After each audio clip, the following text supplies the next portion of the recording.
Hi, my name is Amy Rickman. I'm a homeopathic educator, and I wanted to take some time to explain what homeopathy is because homeopathy is in the first bottle in the slenderized system, and I think that will help explain and give you some education in that area. So first of all, I'm passionate about homeopathy because it's a gentle medicine and it's derived from naturally occurring substances in God's creation. Homeopathy often comes in, you might see them in tubes like this with these little white pellets. Sometimes it will come in like a combination medication like cold calm or sleep calm that's made by boron, or you can also get it in a liquid, which is how it is here.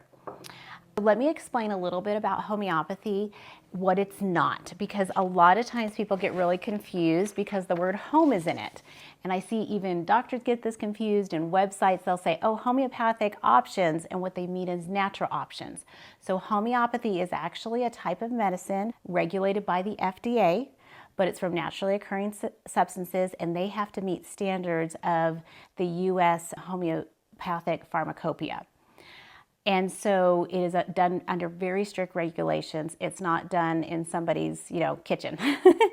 So I'm going to explain just with calendula. Calendula is marigold that you can grow, and you can put calendula in alcohol, and they usually recommend doing this 2 to 4 weeks as a minimum and shaking it every day. And you can make a mother tincture with that. So this mother tincture can, once you strain it out, you're going to put it in a bottle and you have a mother tincture of calendula. So calendula I can make at home. Nobody's regulating that, right? You can buy all sorts of tinctures in the stores. So calendula is wonderful for wounds. And so diluted, you don't want to put it directly with all that alcohol in it. So you would dilute it and use it on wounds. If I was going to make the homeopathic pellets of calendula, of course, that would be done in a lab. I'm not going to usually do that at home, right? First of all, it's a lot of work. I'm going to take 1 drop of my mother tincture of calendula, and I'm going to put it into a vial, and I'm going to add either 9 drops or 99 drops of an alcohol mixture, depending on if I'm doing an X or a C potency. X, if you remember, Roman numeral X equals 10, and a C equals 100. So what I'm going to do is just put 1 drop in here, and then I'm going to do my 9 drops, if I'm making an X, or 99 drops, and then I'm going to succuss it, this is done by a machine nowadays, succuss it, 10 times or 100 times, depending on what I'm making. Then I'm going to take that drop and I'm going to put that into another vial and add 9 drops or 99 drops again. And then you keep going and going and going. So if it's a 200 potency, you can imagine how long that's going to take. If it's a 12X, it's going to be a little bit shorter.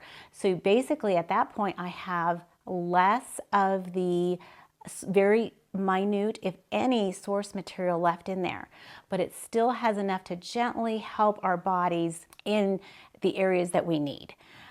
Basically, once you get to that potency that you need, it's either turned into a liquid, it's put in with a liquid so that it's preserved in here, and this type of liquid is a lot better for people that are having blood sugar issues, which is why I think Partner Co chose to go with this option. But it can also be sprayed on pellets. So for example, this is a calendula 18C that is sprayed on the pellets. So let's say if I had a pretty bad wound, I could take this under my tongue, take it internally, as well as use the mother tincture, which is herbal, on my skin to help with a wound. And I know calendula was used quite a bit actually in World War II in England to help with wounds of the soldiers.